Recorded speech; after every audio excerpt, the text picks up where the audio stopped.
लेकिन रैली ये तत्काल स्थगित हुआ है। रैली होगी कि गंगा मैया ने बुलाया है और गंगा में गाद भरा हुआ है। मेरीन ड्राइव हम बनाए हैं, इनका गंगा का देख लो क्या स्थिति है। वहाँ का हरिश्चंद्र घाट दिखाएंगे जहाँ श्मशान है, और यहाँ का गुलबी घाट दिखाएंगे। जितना नित्यानंद राय को सिपाही उपलब्ध है सुरक्षा में, उससे भी कम आदमी बापू सभागार में था। बोलिए नहीं पा रहे, कंठे में लगता है कि घी पी लिए हैं देसी गाय का, बाबा रामदेव वाला। काशी कॉरिडोर में कैसे भारत माता का मंदिर तोड़ दिया। लंका थाना में 150 शिवलिंग रखा हुआ है। 2024 लोकसभा चुनाव को लेकर के मुख्यमंत्री नीतीश कुमार बनारस में एक रैली करने वाले थे, लेकिन अब इस रैली को जो है रद्द कर दिया गया है। खबर ये है कि वहाँ की जो सरकार है उन्होंने इस रैली को लेकर इजाज़त नहीं दी थी। जहाँ ये रैली होने वाली थी उस जगह को इजाज़त नहीं मिल पाई थी रैली के लिए। हमारे साथ बात करने के लिए जदयू के मुख्य प्रवक्ता नीरज कुमार जी हैं। सर, क्या लगता है आपको, क्यों इजाज़त नहीं दिया गया? जनता दल यू की प्रस्तावित रैली थी। संबंधन प्राप्त महाविद्यालय से वार्ता किया गया और उसके आधार पर हम लोगों ने ये तय कर लिया कि वह रैली होगी। लेकिन स्वाभाविक है, राज्य सरकार को विहित अधिकार प्राप्त है उसका संबंधन रद्द कर देने का, तो दबाव बनाया गया। अब ये दबाव अगर अप्रत्यक्ष रूप से बना करके संबद्धता को कैंसिल करने की बात की गई तो स्वाभाविक है कोई भी व्यक्ति व्यवसाय करता हो भयभीत हो जाएगा। लेकिन ये कौन सा अलोकतांत्रिक तरीका है?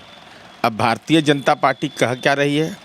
पहले कह रही थी कि रैली कर ले तो भीड़ नहीं जुटेगा। अब कह रहे हैं कि दबाव नहीं दिया गया, रैली में भीड़ नहीं जुटती इसलिए रैली रद्द कर दिया गया। अरे कम से कम आपसे तो ज़्यादा जुटा ही लेंगे ना। आप जो पान बुनकर तांती सम्मेलन किए, नित्यानंद राय इसके मुख्य अतिथि थे। जितना नित्यानंद राय को सिपाही उपलब्ध है सुरक्षा में, उससे भी कम आदमी बापू सभागार में था। आप भीम संवाद का जवाब दे रहे थे अम्बेडकर समागम से, तो वहाँ तो लगता है कि 200 आदमी था कि 300 आदमी था। तो ये इसका मतलब है कि आप सच का सामना नहीं करना चाहते। भाई, विरोधी पक्ष को भी अपनी बात कहने का अधिकार है। अभी क्या हालात है देश का बना दिया इन लोगों ने। देश के संसद पर हमला होना ये साधारण सी बात है क्या?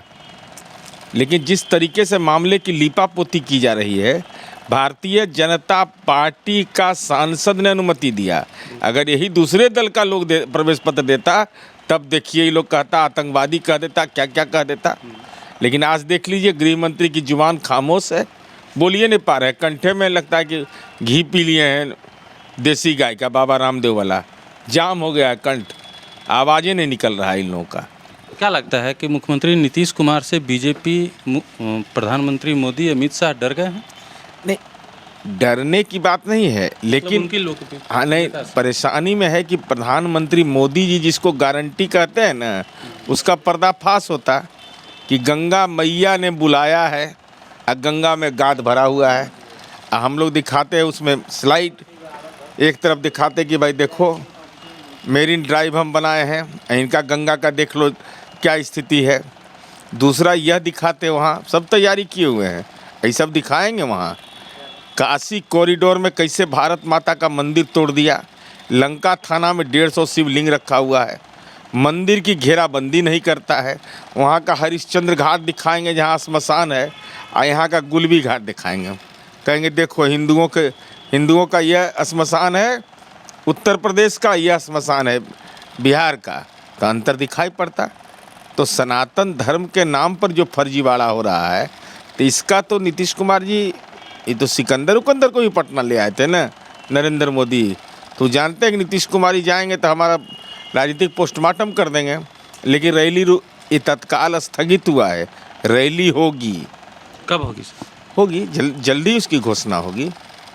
रैली भी होगी, या शानदार रैली होगी। अब तो जितना प्रतिरोध करोगे उतनी बड़ी रैली होगी।